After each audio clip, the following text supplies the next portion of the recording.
जय हिंद दोस्तों, स्वागत है आप सभी का आपके अपने YouTube चैनल सबका 9th एंड 10th क्लासेज में। तो कैसे हैं आप लोग? उम्मीद करता हूं आप लोग बहुत अच्छे होंगे। देखिए मेरे प्यारे भाई, आज की इस वीडियो में हम लोग NCERT गणित कक्षा 10 के प्रश्नावली 9.1 के प्रश्न संख्या 7 को बनाना सीखेंगे। बिल्कुल आसान से आसान कॉन्सेप्ट बताऊंगा। अगर वीडियो अच्छा लगे तो एक लाइक करिएगा, चैनल पर नए हैं सब्सक्राइब कर लीजिए, क्योंकि इस तरह का बेहतरीन वीडियो आपको हमेशा मिलता रहेगा। तो चलिए वीडियो को शुरू करते हैं। देखिए मेरे भाई, सबसे पहले क्या करते हैं, हम लोग प्रश्न को पढ़ते हैं। प्रश्न को पढ़ने के साथ साथ फिगर के साथ आपको समझना पड़ेगा। क्लियर है? तो आसान भाषा में मैं आपको फिगर के साथ प्रश्न को भी समझा दूंगा। चलिए क्या कह रहा है प्रश्न। भूमि के एक बिंदु से एक 20 मीटर ऊंचे भवन के शिखर पर लगी एक संचार मीनार के तल और शिखर के उन्नयन कोण क्रमशः 45 डिग्री और 60 डिग्री है। मीनार की ऊंचाई ज्ञात कीजिए। देखिए मेरे भाई, प्रश्न क्या कह रहा है कि भूमि के एक बिंदु से एक 20 मीटर ऊंचा भवन है। भवन का जो शिखर पॉइंट है, मैंने सबसे ऊपरी हिस्सा जो है, वहां पर जो है एक संचार मीनार लगा हुआ है।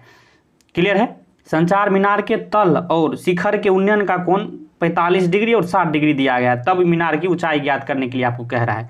तो फिगर समझते हैं किस तरह से होगा। चलिए मेरे भाई, सबसे पहले फिगर सहित आपको प्रश्न को समझना है। देखिए मान लेते ये जो है ये भूमि का एक बिंदु है। क्लियर है? इस बिंदु से यहाँ मान लेते हैं भवन का जो है, यहाँ से यहाँ तक ये भवन है। भवन की ऊंचाई कितना है? मान लेते हैं यहाँ तक ये भवन है। ये क्या हो गया? देखिए ये भवन हो गया। क्लियर है मेरे भाई? समझ गए? ये क्या हो गया? ये भवन हो गया। ये भवन हुआ। अब भवन की ऊंचाई कितना दिया हुआ है? तो यहाँ से यहाँ जो है आपको कंप्लीट ऊंचाई जो है, भवन का पूरा ऊंचाई आपको 20 मीटर दिया गया है। क्लियर है? तो 20 मीटर जो है भवन की ऊंचाई हो गया। क्लियर है? अब भवन का ये शिखर पॉइंट हो गया। क्लियर है? मतलब सबसे ऊपरी हिस्सा। शिखर पॉइंट का मतलब सबसे ऊपरी हिस्सा। तो सबसे ऊपरी हिस्सा से जो है यहाँ एक मीनार है, संचार मीनार। समझ रहे हैं? तो यहाँ से यहाँ तक मान लेते एक मीनार, संचार मीनार है। संचार मीनार है। क्लियर है? संचार मीनार। क्लियर है? ये संचार मीनार है। अब इसी संचार, यही मीनार की ऊंचाई कह रहा है, मतलब यहाँ से यहाँ तक की आपको ऊंचाई पूछ रहा है। तो इसे हम लोग जो है क्या मान लेते हैं, यहाँ से देख लीजिए, इसे हम लोग क्या मान लेते हैं, H मीटर जो है मान लेते हैं। क्लियर है? H मीटर क्या हम मान लिए? संचार मीनार की ऊंचाई। क्लियर है? अब समझ लीजिए यहाँ क्या कह रहा है, 20 मीटर ऊंचे भवन के शिखर पर लगी एक संचार मीनार के तल। अब ये भवन का शिखर जो है, यही तो मीनार का तल होगा ना, मतलब यहाँ से शुरुआत मीनार का होता है। तो तल ये हो गया। तो तल से जो कह रहा है, तल और शिखर के उन्नयन कोण क्रमशः 45 डिग्री और 60 डिग्री है। मतलब ये भवन का शिखर पॉइंट और तल, ये जो है मीनार का तल, यहाँ जो है ये उन्नयन कोण एक बनता है 45 डिग्री और शिखर पॉइंट से बनता है 60 डिग्री। क्लियर है मेरे भाई? तो किस तरह से समझिए। देखिए ये जो क्या हो गया, ये भूमि का जो है ये सतह है। क्लियर है? तो यहाँ से जो है, यहाँ से तल से जो है ना कितना बनता है, 45 डिग्री। तल से कितना बनता है, 45 डिग्री। और यही जो यहाँ जो ये इसी पॉइंट से जो है आपको शिखर से कितना बनता है, तो शिखर से बनता है ये पूरा जो कंप्लीट कितना हो गया, ये शिखर से कितना बनता है, तो 60 डिग्री। यही प्रश्न कह रहा है। समझ गए मेरे भाई? क्लियर? समझ में आ गया? अब ये क्या हो गया, ये 90 डिग्री हो जाएगा, ये समकोण त्रिभुज हो जाएगा। इतना समझ गया? सबसे पहला क्या डिनोट कर लीजिए, इसे ए मान लीजिए, इसे क्या मान लीजिए, बी मान लीजिए, इसे सी मान लीजिए और इसे डी मान लीजिए। फिगर सहित समझ गए प्रश्न को?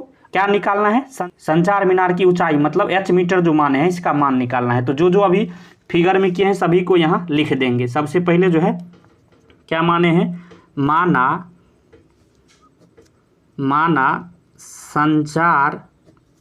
संचार मीनार की ऊंचाई, संचार मीनार की ऊंचाई क्या है, संचार मीनार की ऊंचाई का मतलब क्या हो गया, AD के बारे में कह रहा है, यहाँ से यहाँ AD।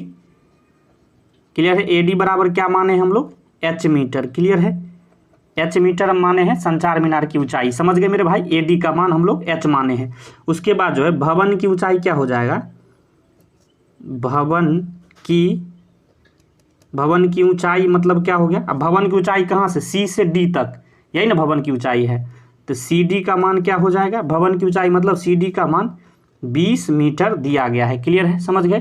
अब भवन सहित भवन सहित मीनार की ऊंचाई क्या हो जाएगा मेरे भाई, फिगर से आप बताइए,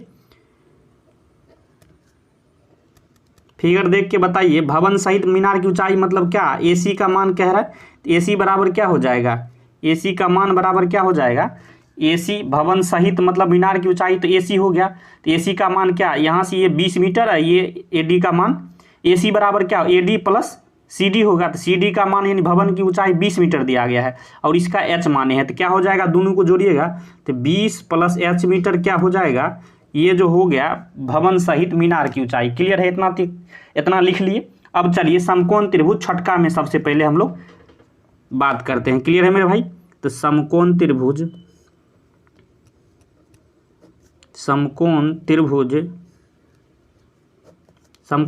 क्या है, BCD में। क्लियर है, BCD में समकोण त्रिभुज BCD में जो है, अब आपको देखिए, अब कौन फार्मूला लगाएंगे, साइन थीटा लगाएंगे कि कोस थीटा लगाएंगे कि टेन थीटा लगाएंगे, तो कैसे पता चलेगा, तो मैंने आपको एक ट्रिक बताया है, एक कॉन्सेप्ट बताया है, जो दिया है और जो निकालना है उस दोनों को बट्टा में लेके देखेंगे, जो फार्मूला बनेगा वही निकालेंगे। सबसे आसान तरीका है मेरे भाई, सब बच्चे यही कंफ्यूज करते हैं, लेकिन आप इस तरीका को लगाइएगा तब कभी भी कंफ्यूज नहीं करिएगा। क्लियर है, अब देखिए BCD में अब आपको चाहिए संचार की ऊंचाई, संचार मीनार की ऊंचाई मतलब इसका मान चाहिए, तो इसको निकालने के लिए सबसे पहले बेस को निकालना पड़ेगा। क्लियर है मेरे भाई, तो बेस यहाँ जो है, यहाँ BC जो है बेस दिया गया है। क्लियर है, अब देखिए छठका हम लोग जो है समकोण त्रिभुज में बात कर रहे हैं, तो 45 डिग्री के सामने क्या हो जाएगा, ये CD जो है क्या हो जाएगा, लंब। किसी भी कोण के सामने वाली भुजा क्या होता है, लंब होता है, ये कॉन्सेप्ट होता है। और 90 डिग्री के सामने वाली भुजा कर्ण होता है, तो ये लंब हो गया, CD लंब हो गया और BD कर्ण हो गया, तो ये बचा BC क्या हो जाएगा, ये आधार हो जाएगा। तब आपको निकालना क्या है, मतलब आधार निकालना है, दिया क्या गया है आपको, लंब दिया है, तो लंब बट्टे आधार मतलब DC बट्टे क्या है BC, कौन फार्मूला बनेगा, तो लंब बट्टे आधार। लंब बट्टे आधार कौन फार्मूला होता है, तो आप आसान तरीका से बता पाइएगा, टेन थीटा बराबर मेरे भाई लंब बट्टे आधार होता है, मतलब DC बट्टे BC होता है। देखिए कितना आसान तरीका से जो आपने जो है पता कर लिया, यहाँ टेन थीटा लगेगा। क्या कॉन्सेप्ट होता है, जो दिया है जो निकालना है उस दोनों को बट्टा में लेके देखेंगे, जो फार्मूला बनेगा वही लगाएंगे। समझ गए, तो यहाँ टेन, अब थीटा छठका जो है, छठका के बारे में कह रहा है, तो 45 डिग्री दिया है, तो 45 डिग्री बराबर क्या हो जाएगा, DC का मान क्या दिया गया है, 20 दिया गया है और आपको BC निकालना है। क्लियर है मेरे भाई, समझ गए, इतना तक समझ गए। अब चलिए आगे सॉल्व करते हैं। टेन 45 डिग्री का मान कितना होता है, 1 होता है, 1 बराबर क्या हो जाएगा 20 बट्टे BC। अब 1 को बट्टा अपने मन से 1 कर लेंगे तो कोई फर्क पड़ेगा नहीं। अब यहाँ से क्या करेंगे हम लोग, क्रॉस मल्टीप्लाई करेंगे, मतलब तिरछा गुना, तो BC को 1 से गुना करिएगा तो BCA होगा। क्लियर है, फिर बराबर क्या होगा, 20 को 1 से गुना करिएगा तो 20 हो गया, मतलब BC का मान क्या निकल के आ गया, 20 मीटर। इसे हम लोग समीकरण फर्स्ट मान लेते हैं। क्यों समीकरण फर्स्ट माने हैं, क्योंकि आगे इसका यूज होने वाला है। समझ गए मेरे भाई, अब BC का मान निकल गया, तब बड़का जो है समकोण त्रिभुज में अब जो है बात करेंगे हम लोग। क्लियर है, तो समकोण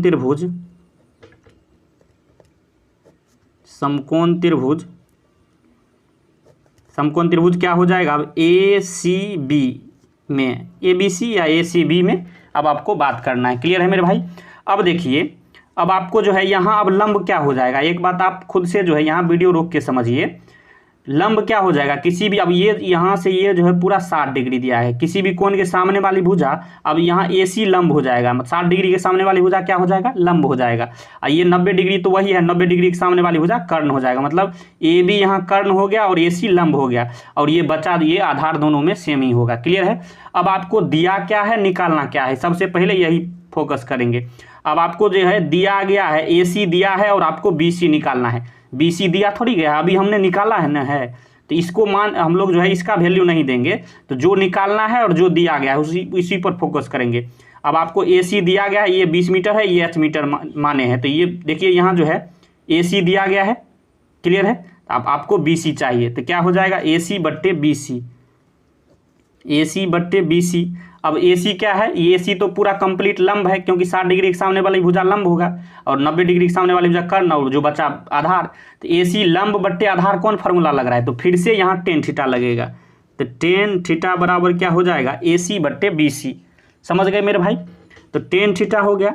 अब टेन थीटा, अब थीटा यहाँ बदल जाएगा, अब बड़का जो है त्रिभुज में बात कर रहे हैं, तो ये 60 डिग्री है, क्या है क्या है 60 डिग्री। 60 डिग्री टेन 60 डिग्री बराबर क्या होगा, अब AC का मान क्या दिया गया है, AC बराबर क्या हो जाएगा, ऊपर आप देखिएगा यहाँ जो AC जो भवन सहित मीनार की ऊंचाई AC बराबर क्या है 20 + h मीटर। क्लियर है, ये 20 + h मीटर हो जाएगा। अब बट्टे जो है BC आपको निकालना है।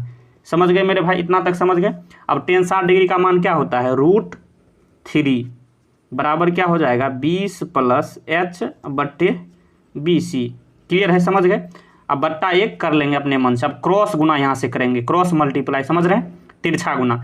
BC को √3 से गुना करिएगा तो क्या हो जाएगा √3 × BC बराबर 1 को जो है 20 + h से गुना करिएगा तो कोई फर्क पड़ेगा नहीं, 20 + h हो जाएगा। क्लियर है, समझ गए। अब आपको जो है क्या चाहिए, अब आपको जो है यहाँ से h का मान चाहिए। क्लियर है, तो h का मान कैसे आएगा, तो यहाँ से h जो है h बराबर क्या हो जाएगा 20 को बराबर के बाईं साइड भेज देंगे, तो ये प्लस में है तो माइनस में हो जाएगा, तो √3 × BC और माइनस क्या हो जाएगा 20। समझ गए मेरे भाई। अब h बराबर, अब BC का मान यहाँ कितना निकाले हैं 20 मीटर, तो यहाँ रख देंगे, तो यहाँ √3 गुने क्या हो गया 20 और -20, यहाँ साइड में लिख दीजिएगा समीकरण 1 से, ताकि पता चल जाए समीकरण 1 से हमने जो है BC का मान रखा है। क्लियर है मेरे भाई। जिस तरह से मैं स्टेप बता रहा हूँ सेम इसी तरह आपको करना है। h बराबर, अब देखिए 20 यहाँ भी है 20 यहाँ भी है, तो 20 कॉमन ले लीजिए। कॉमन ले लीजिएगा तो यहाँ क्या बचेगा √3 और फिर माइनस, अब 20 तो ले लिया, अब 20 यहाँ से ले लिए, इसका मतलब ये नहीं कि पूरा खत्म हो गया। कॉमन का मतलब हुआ एक हमेशा बच जाता है, अगर पूरी संख्या अगर कॉमन में आ जाए तो। क्लियर है, तो √3 - 1। अब देखिए कॉमन का क्या मतलब हुआ, जब बाद में गुना करिएगा ना तो यही आना चाहिए, तो 20 को गुना करिएगा √3 से, 20 × √3, फिर माइनस 20 को 1 से गुना करिएगा 20। अगर यहाँ मान लीजिए 0 ले लेते, 20 को 0 से गुना करते 0 होता, ऐसे नहीं होता है। जब कॉमन पूरा आ जाता है तो 1 बच जाता है। समझ गए मेरे भाई, छोटी सी बात है लेकिन बहुत अच्छी बात है, समझ गए। अब HA का मान आपको चाहिए था, तो यही तो आपका आंसर निकल के आ गया 20 × √3 - 1। H का मान क्या माने हैं, संचार मीनार की ऊंचाई, 20 × √3 - 1 निकल के आ गया। तो मेरे भाई इतना कठिन प्रश्नों को मैंने बहुत ही आसान भाषा में आपको समझा दिया है। तो यह वीडियो आपको कैसा लगा, वीडियो आपको अच्छा लगा हो तो एक लाइक करिएगा, चैनल पर नए हैं सब्सक्राइब कर लीजिए, क्योंकि इस तरह का बेहतरीन वीडियो आपको हमेशा मिलता रहेगा। वीडियो देखने के लिए धन्यवाद, मिलते हैं नेक्स्ट वीडियो में, तब तक के लिए जय हिंद जय भारत।